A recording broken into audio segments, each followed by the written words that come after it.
Sir ये जो मुकदमा नंबर 119 थाना लाडवा के अंतर्गत जो बदरपुर गांव में गोली चली थी उसके ऊपर क्या अपडेट है सर अभी?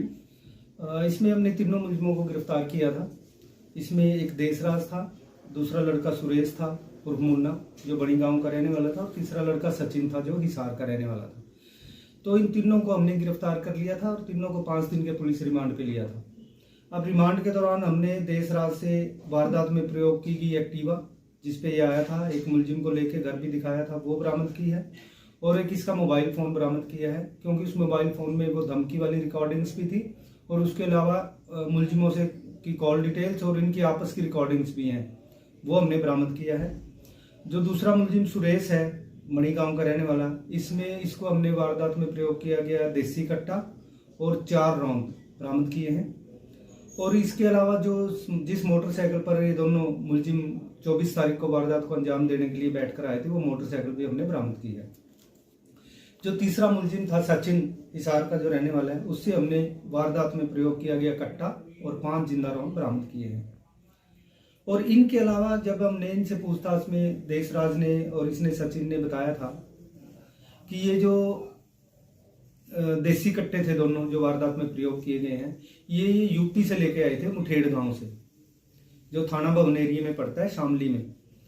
तो इनको लेके कल हम वहाँ गए थे, शामली में हमने एक रेड की थी मुठेड़ गांव में, वहाँ लोकल पुलिस थाना भवन से लेके। और जब हम जिस बंदे से लेके आए उसका नाम सराफत है, सनोपरूला, जब हमने उसके खेतों में, खेत ट्यूबवेल में रेड की तो वहाँ खेतों में एक कोठा बना हुआ है और कोठे में उसने एक फैक्ट्री लगाई हुई है, मिनी फैक्ट्री, जहाँ पे वो असले भी बनाता है और जो लाइव कार्ट्रेजेज हैं, जिस जो 12 बोर के असले में डलते हैं 315, वो भी वो तैयार करता है उस फैक्ट्री में। कल हमने वहाँ संयुक्त रेड की यूपी पुलिस के साथ, तो वहाँ हमने वो जो उसकी फैक्ट्री थी वो फैक्ट्री चलते हुए हमने पकड़ी है। वहाँ से हमने 4 असले कल बरामद किए हैं, 2 पहले, मतलब टोटल 6 असले वहाँ से हमें बरामद हुए हैं।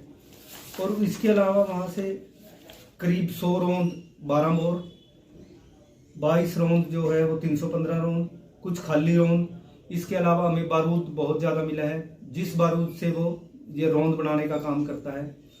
रौंद बनाने में प्रयुक्त होने वाले जो दूसरा है, एक लोहे का सांचा है जिसमें डाल के रौंद बनाए जाते हैं, वो सांचा हमने बरामद किया है।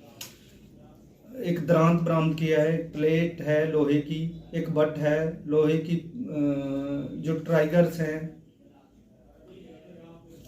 सॉकेट है, और मतलब काफ़ी सामान जो हमने जो फैक्ट्री में यूज हो रहा था बनाने के लिए, वो हमने काफ़ी सामान बरामद किया। एक छोटा बैग है, कस है, एक कैंची है, 2 चिमटे हैं, 2 प्लास हैं, 2 कैंची अलग हैं, 2 बड़े हथौड़े हैं, कारतूस, खाली कारतूसों का एक बड़ा बैग हमने मिला है, और जो भरे हुए कारतूस वो अलग मिले हैं, 315 पोर के कारतूस हैं वो अलग मिले हैं। मतलब करीब हमने 127 कारतूस जो भरे हुए हैं वो बरामद किए हैं टोटल, और जो खाली कारतूस हैं वो भी हमने बरामद किए हैं। तो इस आदमी ने बताया कि मैं यहाँ इस कोठे में ही ये मिनी फैक्ट्री एक तरह से चला रहा हूँ, डिमांड के ऊपर मैं इनके कारतूस तैयार करता हूँ और जो लोग असला लेने आते हैं वो असला भी तैयार करके देता हूँ।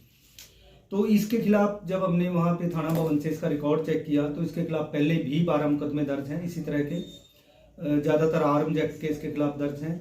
जो फैक्ट्री चलाने के सेक्शन 5 के तहत इसके खिलाफ 2 मुकदमे पहले से ही थाना भवन में दर्ज हैं।